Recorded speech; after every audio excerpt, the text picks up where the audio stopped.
I'm joined today by John Lausch, the U.S. Attorney for the Northern District of Illinois, who conducted the initial investigation into the matter that I will describe today. On the evening of November 4th, 2022, the National Archives Office of Inspector General contacted a prosecutor at the Department of Justice. It informed him that the White House had notified the archives that documents bearing classification markings were identified at the office of the Penn Biden Center for Diplomacy and Global Engagement, located in Washington, D.C. That office was not authorized for storage of classified documents. The prosecutor was also advised that those documents had been secured in an archives facility. On November 9th, the FBI commenced an assessment consistent with standard protocols to understand whether classified information had been mishandled in violation of federal law. On November 14th, pursuant to Section 600.2b of the Special Counsel Regulations, I assigned U.S. Attorney Lausch to conduct an initial investigation to inform my decision whether to appoint a special counsel. Mr. Lausch has served as the U.S. Attorney in Chicago since 2017. Before that, he spent more than a decade as an assistant U.S. Attorney in that same office. I selected him to conduct the initial investigation because I was confident his experience would ensure that it would be done professionally and expeditiously.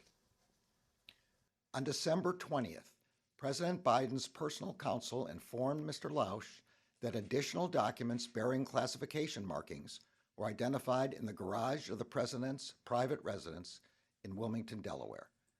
President Biden's counsel informed Mr. Lausch that those documents were among other records from the period of the president's service as vice president. The FBI went to the location and secured those documents.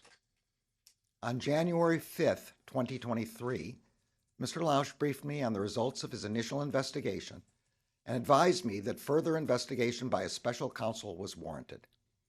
Based on Mr. Lausch's initial investigation, I concluded that, under the special counsel regulations, it was in the public interest to appoint a special counsel. In the days since, while Mr. Lausch continued the investigation, the department identified Mr. Hur for appointment as special counsel.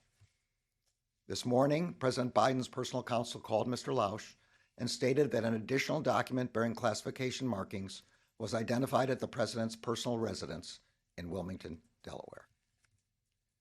When I first contacted Mr. Lausch about this matter, he said he could lead the initial investigation, but would be unable to accept any longer-term assignment because he would be leaving the department in early 2023 for the private sector. U.S. Attorney Lausch and his team of prosecutors and agents have conducted this initial investigation with professionalism and speed. I am grateful to them. Earlier today, I signed an order appointing Robert Hur as special counsel for the matter I've just described. The document authorizes him to investigate whether any person or entity violated the law in connection with this matter. The special counsel will not be subject to the day-to-day supervision of any official of the department, but he must comply with the regulations, procedures, and policies of the department.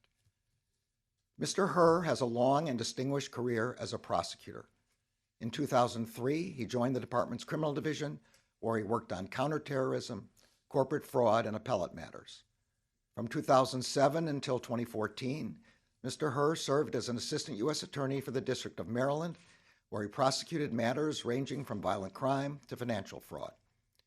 In 2017, Mr. Hur rejoined the department as the Principal Associate Deputy Attorney General. In 2018, he was nominated and confirmed to serve as a U.S. Attorney for the District of Maryland. As U.S. Attorney, he supervised some of the department's more important national security, public corruption, and other high-profile matters. I will ensure that Mr. Hur receives all the resources he needs to conduct his work. As I have said before,